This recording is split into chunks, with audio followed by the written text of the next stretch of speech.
नमस्कार। आइए आज आपको चार्वाक का प्रमाणवाद की तरफ ले चलते हैं।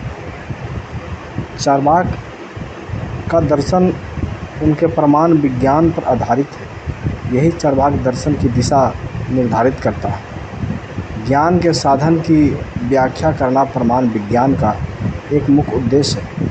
चार्वाक प्रत्यक्ष को ही ज्ञान का एकमात्र साधन मानते हैं।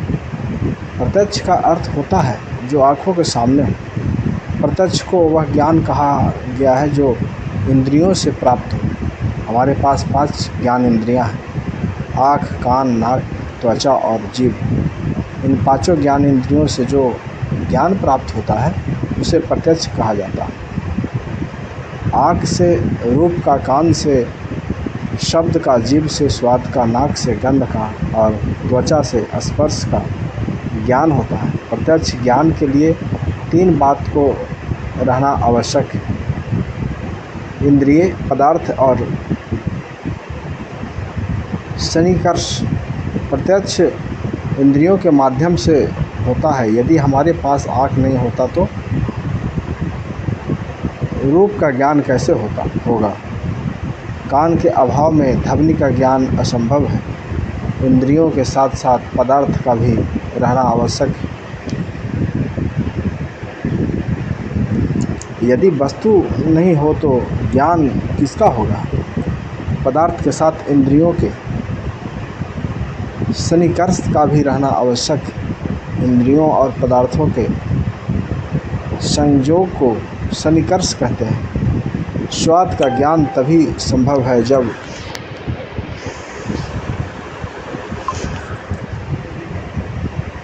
जीभ का वस्तु से संपर्क, त्वचा का संपर्क जब वस्तुओं से होता है तब उसके कड़े या मुलायम होने का ज्ञान प्राप्त होता है। इंद्रिय और पदार्थ विद्यमान हो परंतु सन्निकर्ष न हो तो प्रत्यक्ष ज्ञान असंभव है। इसलिए इंद्रियों और पदार्थों की सन्निकर्ष को प्रत्यक्ष कहा जाता है। प्रत्यक्ष ज्ञान निर्विवाद तथा संदेह रहित है। जो आँख के सामने है उसे संशय कैसा? जो ज्ञान प्रत्यक्ष से प्राप्त होते हैं उसके लिए किसी दूसरे प्रमाण की आवश्यकता नहीं है। इसलिए कहा गया है कि प्रत्यक्ष की प्रमाणम। प्रत्यक्ष को एकमात्र प्रमाण मानने की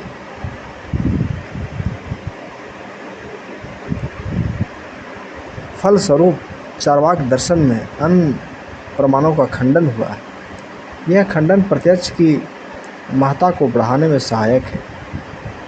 चार्वाक के प्रमाण विज्ञान का यह ध्वंसात्मक पहलू अत्यंत ही लोकप्रिय है। चार्वाक अनुमान को प्रमाण नहीं मानता है।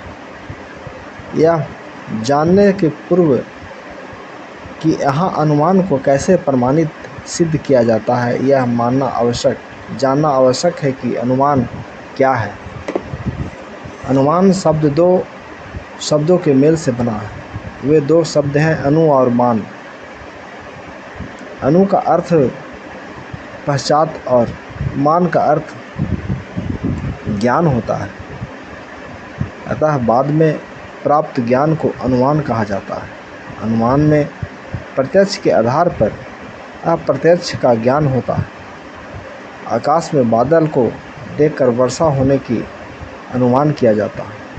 पहाड़ पर धुआं देखकर आग होने का अनुमान किया जाता है। आकाश में बादल का रहना तथा पहाड़ पर धुएं का रहना हमारा प्रत्यक्ष प्रमाण है, जिसके आधार पर वर्षा तथा अग्नि के अप्रत्यक्ष ज्ञान का बोध होता है। इस प्रकार के अप्रत्यक्ष ज्ञान को अनुमान कहा जाता है।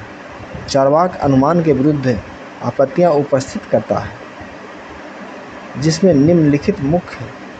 पहला, प्रत्येक अनुमान व्यक्ति पर आधारित है। व्यक्ति को अनुमान का प्रमाण कहा गया है। उदाहरण के लिए हम मान के अनुमान को देख सकते हैं। यहाँ पहाड़ पर धुएं को देखकर पहाड़ पर आग का अनुमान किया गया है। इस अनुमान का आधार व्यक्ति है। जहाँ जहाँ धुआं है वहाँ वहाँ आग है। जो वस्तुओं के बीच आवश्यक और समान संबंध को व्याप्त कहा जाता है, यहाँ धुआं और आग में व्यातिप्त संबंध पाया जाता है।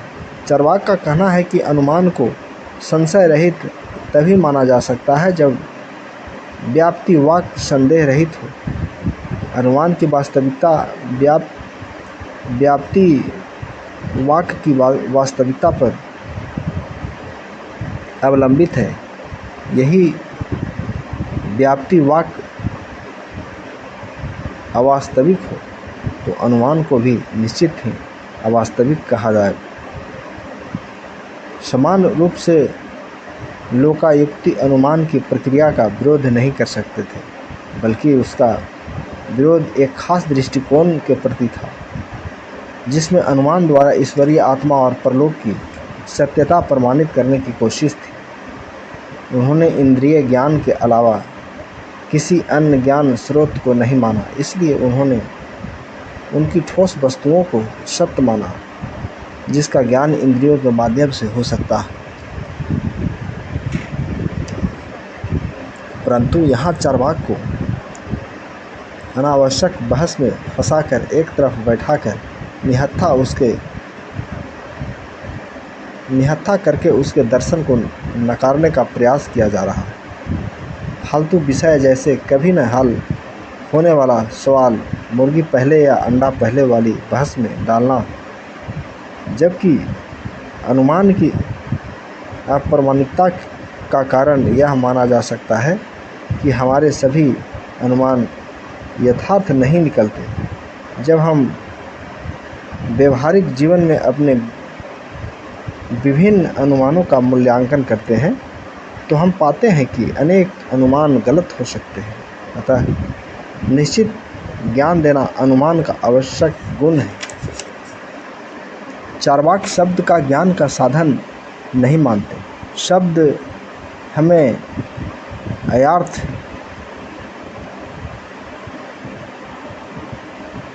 यथार्थ ज्ञान प्रदान करता है। शब्द के विरुद्ध चार्वाक अनेक आपेक्ष उपस्थित करते हैं। उनकी आपत्तियों को निम्न रूप से व्यक्त किया जा सकता है। शब्द द्वारा ज्ञान तभी प्राप्त होता है जब कोई विश्वास योग्य व्यक्ति उपलब्ध हो। कैसे माना जाए कि यह व्यक्ति विश्वसनीय है? उसका वचन विश्वसनीय है क्योंकि वह ज्ञान भी अनुमान पर ही आधारित है। अनुमान स्वयं सिद्ध हो, इससे शब्द ज्ञान अप्रामाणिक है। शब्द ज्ञान से जिस वस्तु का ज्ञान हो रहा है वह व्यक्ति प्रत्यक्ष से बाहर है, तो यह दोष रहित है क्योंकि वे अनुमान आधारित होने से प्रमाणिक है।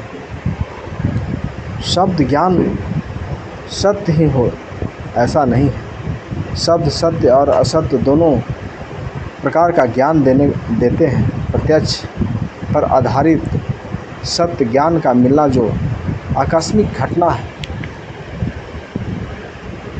शब्दों का ज्ञान स्वतंत्र न होकर किसी धार्मिक ग्रंथ या आपात पुरुष के आधार पर होता है, जो ईश्वर, स्वर्ग, नरक आदि अप्रत्यक्ष का ज्ञान देते हैं। प्रमाण तो प्रत्यक्ष होता है, इससे यह ज्ञान अप्रामाणिक है। पाँचवां, शब्द ज्ञान का मूलाधार वेद है, क्योंकि ऋषियों ने कहा है कि वेदस्य लिख धर्मम मूलतः, अर्थात वेद संपूर्ण धर्म का मूल है, जिसे चार्वाक नकारता है क्योंकि यह वेद विरोधी दर्शन है। वह मानता है कि वेद की युक्तियाँ विरोधाभास द्रव्यर्थ है, अस्पष्ट एवं असंगत है। ब्राह्मणों ने जीविकोपार्जन के लिए वेद की रचना की, इसलिए ब्राह्मण तथा ऋषियों ने इसको सराहा है, पर चार्वाक ने उन्हें धूर्त और निशाचर कहा है। फिर वे वेद के प्रामाणिकता का प्रश्न ही कहाँ उठता है। वैदिक रूप पुजारियों के कमाने का साधन है। इसकी विधियाँ काल्पनिक और अश्लील है तथा उसके प्रमाणित प्रयास। शब्द को प्रमाण मानने का अर्थ है कि गुड़ कहने से या गुड़ शब्द पढ़ लेने से मुंह मीठा हो जाता है क्या? अर्थात कभी नहीं। इसी प्रकार शब्दों के गढ़ देने मात्र से काम नहीं होगा, बल्कि प्रत्यक्ष रूप से कुछ करने से ही कार्य सफल होता है। तो साथियों, ये इस प्रकार से चरवाक दर्शन का एक अंश आपके बीच में प्रस्तुत किए। आपको ज्ञानवर्धन के लिए, आपके जानकारी के लिए हमने प्रस्तुत किया। मेरे चैनल को अगर जो आपको अच्छा लग रहा है तो हमारे चैनल को सब्सक्राइब करिए, ताकि इस तरह का वीडियो और भी आपके पास पहुंचता रहे। हमारे चैनल के ऊपर में कमेंट करिए, लाइक करिए, शेयर करिए। शुक्रिया। जय संविधान, नमो बुद्धाय, जय भारत।